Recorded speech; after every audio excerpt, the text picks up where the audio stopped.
一提起活在當下呢4個字，好多人就會笑，話呢個邊個唔識啊？細路仔都識啦。生存唔就係活在當下咩？我唔通仲活在過去，活在未來咩？你睇，馬上就自己呃自己啦。我請你摸住良心，冷靜咁諗下，你真係活在當下咩？你嘅身體，你嘅軀殼係好老實咁活在當下噶。你坐咗呢度，你企咗呢度，佢走唔甩。但係你嘅腦筋呢？你嘅心呢？佢哋走咗去邊度？我咁講，我哋大部分人身體係坐喺辦公室度，心就早已經走咗去琴日嗰個會議度，仲喺度嬲緊老細點解要鬧我，或者走咗去聽日嗰個客戶嗰度，擔心緊呢張單可唔可以簽得成。你嘅心根本就唔在當下，呢個喺中華文化入邊就叫做心猿意馬。心好似隻猴子咁，上竄下跳，一刻都停唔落嚟。意念好似匹野馬咁，周圍亂跑，你拉都拉唔返嚟。身體喺呢度，心神早就唔知飛咗去邊度。咁樣嘅人生，你話你點可能過得順呢？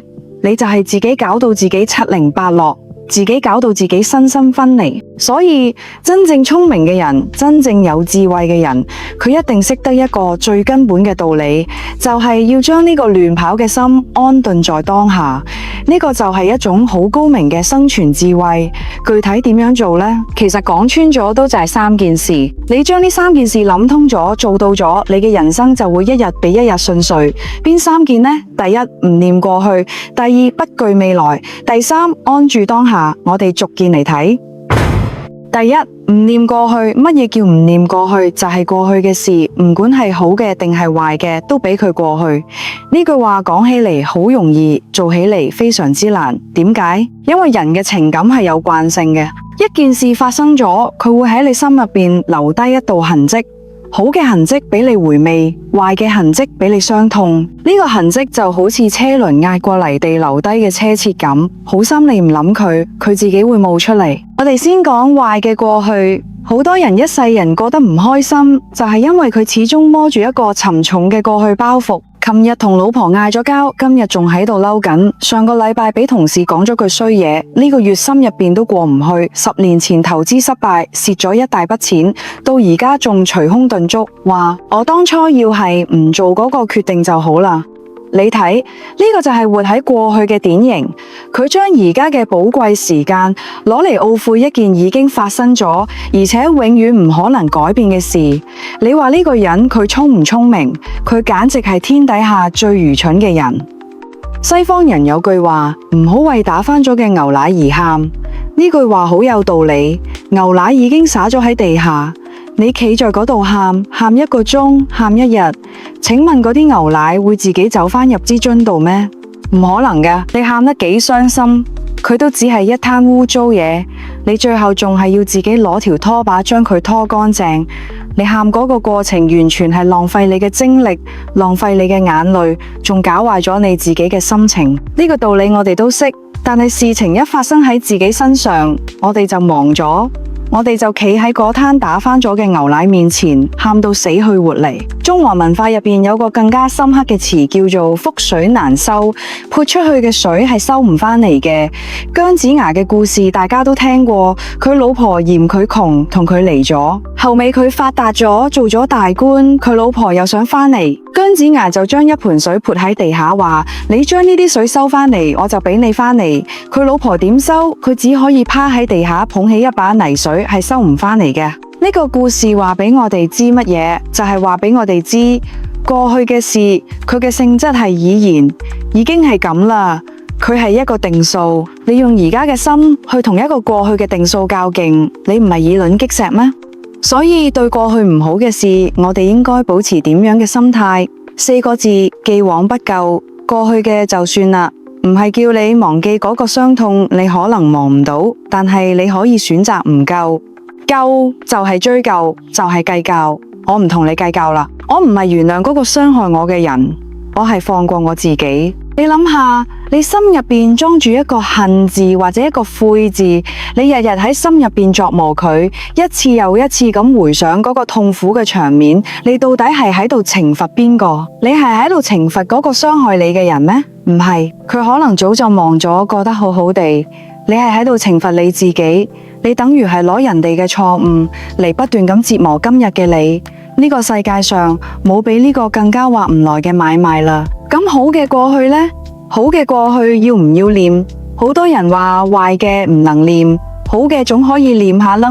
我當年幾咁輝煌，過5關斬6將，業績第一，大家都佩服我。我將呢啲諗下，激勵下自己，唔係好好咩？我話俾你知，一樣有後遺症，而且後遺症可能更加嚴重啊！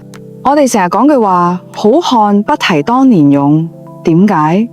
因為你成日提當年勇，你嘅心就停留喺當年嗰個高光時刻，你就睇唔到而家嘅真實情況啦，你就會變得驕傲自滿，覺得我而家咁樣已經好了唔起啦，你就會停止進步，環境在變，人哋進步，你仲沉浸喺過去嘅功勞簿上邊瞓大覺，咁請問你最後嘅結果係乜嘢？就係俾人淘汰。你睇好多企業入邊嘅老員工，佢就係犯咗呢個毛病，佢成日覺得公司係我當年跟住老細一齊打落嚟嘅，冇我邊有今日，所以佢而家就可以倚老賣老，做嘢就可以唔使咁認真，新嘅方法佢唔去學，新嘅挑戰佢唔去面對，佢日日躺喺過去嘅功勞簿上面，結果呢，後生仔上嚟比佢更加能幹，比佢更加努力，最後老細一睇你呢個人已經冇價值啦，只好請你走路。到嗰個時候，你再嚟後悔，嚟得切咩？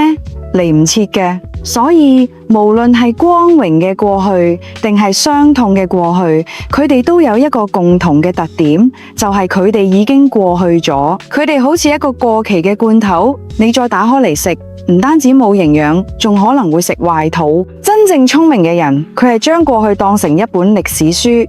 呢本書我可以間中翻下，從入面學到啲教訓，得到啲經驗。但係我睇完之後，我就要將本書合埋，放返去書架，然後我專心致志咁嚟寫今日呢頁。呢個先係對待過去最合理嘅態度。你做到咗，唔念過去，你嘅心就卸低咗一個重擔，你先可以輕裝上陣，行好今日嘅路。第二，不懼未來。如果話念過去係往後睇，懼未來就係往前睇。好多人唔活喺過去，但係佢哋活喺未來。佢哋嘅口頭禪就係等到嘅時候我就會，等到我大學畢業咗我就會開心啦，等到我搵到份好工咗我就會安心啦，等到我買到樓咗我就會幸福啦，等到我個仔考到大學咗我就解脫啦，等到我退休咗我就可以好好享受生活啦。你睇佢將佢所有對生活嘅美好期望都寄託喺一個遙遠嘅唔確定嘅未來身上，佢好似喺度等一架永遠唔會到站嘅巴士。佢忽略咗乜嘢？佢忽略咗人生唯一真實擁有嘅嘢，就係當下呢一刻。你細個嘅時候盼住上中學，覺得中學幾咁自由，你真係上咗中學，你又盼住上大學，覺得大學先係天堂，你真係上咗大學，你又盼住快啲畢業，去社會上大展拳腳。等到你喺社會上俾現實敲打咗好多年，你翻轉頭一睇，哎呀，原來仲係讀書嗰時最無憂無慮、最美好。你發現冇？你一世人都喺度盼望未來，最後又喺度懷念過去。你唯一冇好好過嘅，就係每一個而家。呢個唔係好可悲咩？對未來嘅過度期望係一種毛病，仲有一種更加普遍嘅毛病，就係對未來嘅過度恐懼同擔憂。我哋而家嘅社會競爭好激烈，變化好快，所以好多人心入邊都有一種唔安全感。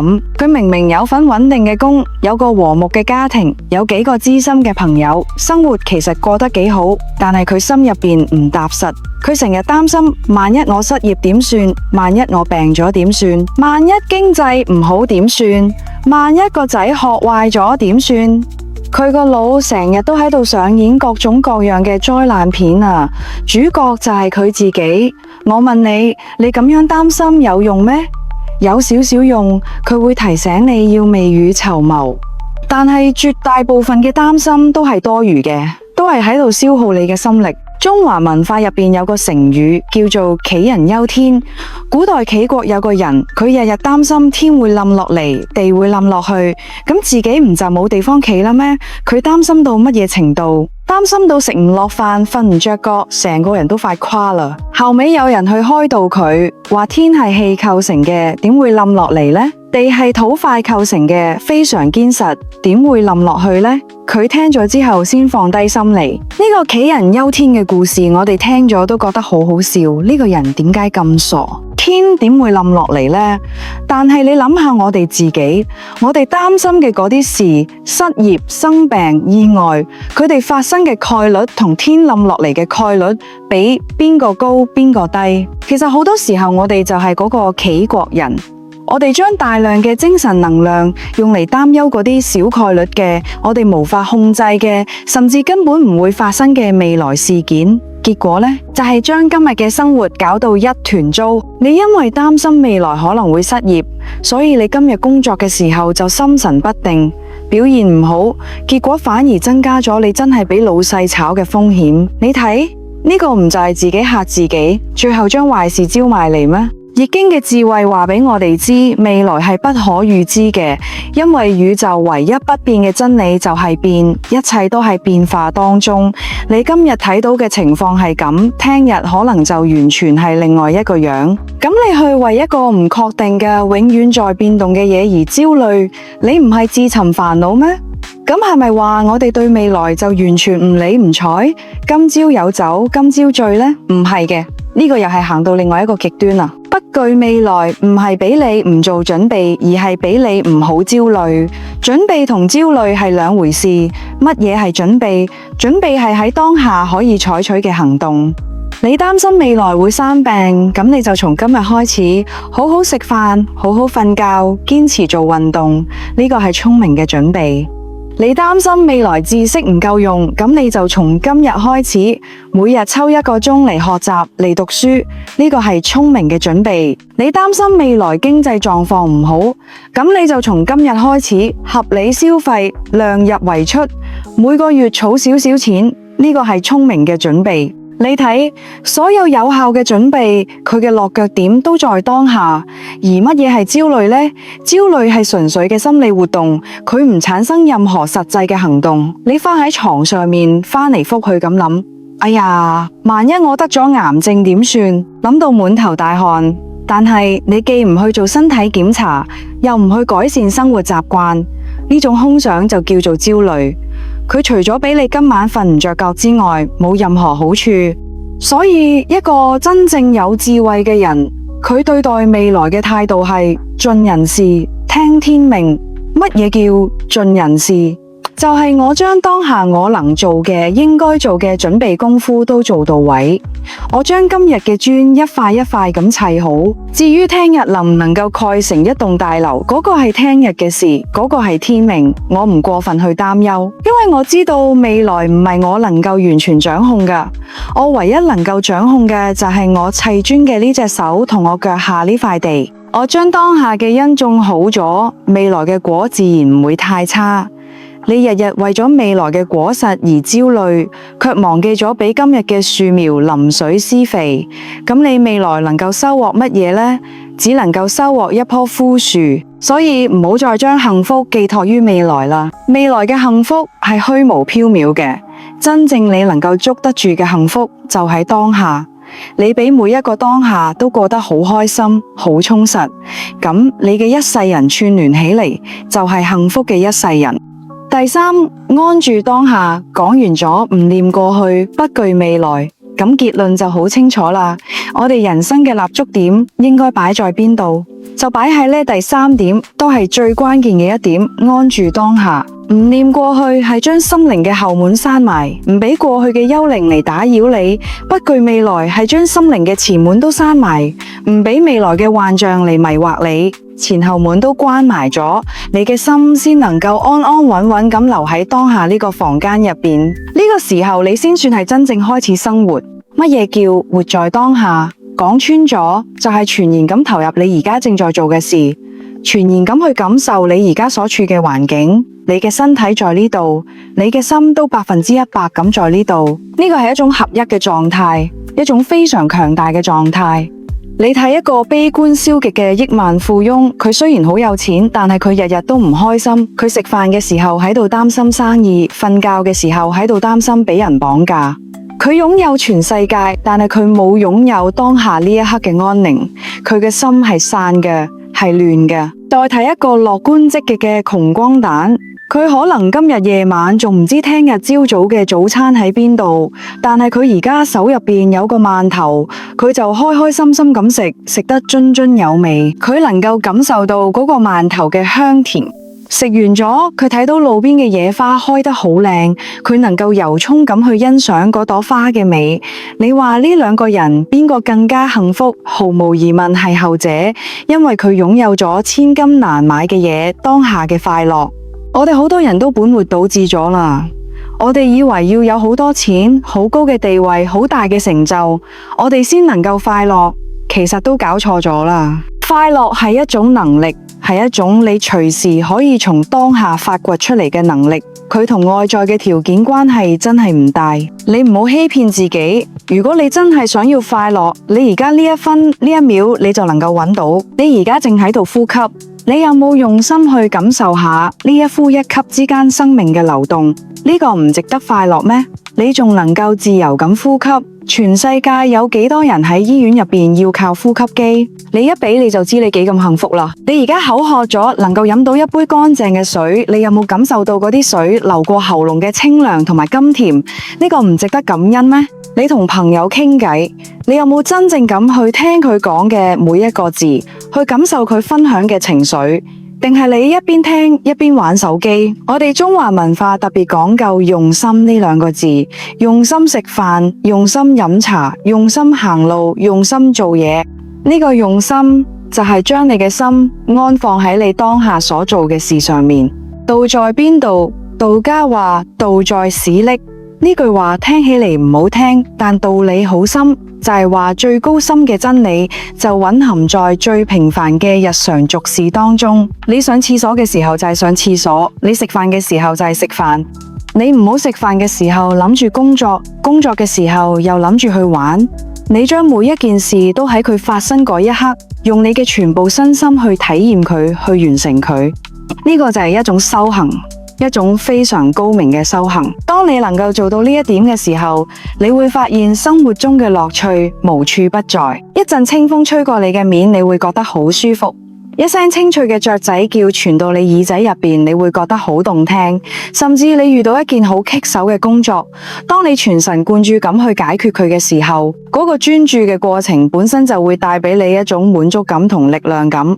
所以活在當下就係要我哋將向外追逐嘅目光收返嚟，轉向我哋嘅內心，轉向我哋身邊嘅點點滴滴。財富、名譽、地位呢啲嘢可以去追求，但係唔好俾佢哋綁架。你要記住，佢哋只係生活嘅裝飾品，唔係生活本身。生活本身就係由呢一個個鮮活嘅熱氣騰騰嘅當下所構成嘅。總結起嚟，我哋今日講嘅呢三種智慧其實係一體嘅。唔念過去係做減法，將心靈嘅垃圾清理掉；不懼未來係做除法，將對未來嘅焦慮同幻想都除掉。最後你嘅心先會變得好簡單、好乾淨。咁樣一粒簡單乾淨嘅心，先能夠真正咁安住喺當下，去做乘法同加法，去呈現你對生活嘅熱情，去加上你對每個細節嘅品味。當你能夠咁樣去生活嘅時候，你嘅人生自然就會越嚟越順。點解？因為你唔再同自己較勁啦，你唔再攞過去懲罰自己，都唔再攞未來恐嚇自己。你嘅能量唔再內耗，而係全部集中喺此時此地，你就會變得非常有效率，非常從容，非常有力量。你跟上咗宇宙嘅節拍，你活得通透啦，活得合理啦。呢個先係我哋每個人都應該去追求嘅人生最高明嘅生存智慧。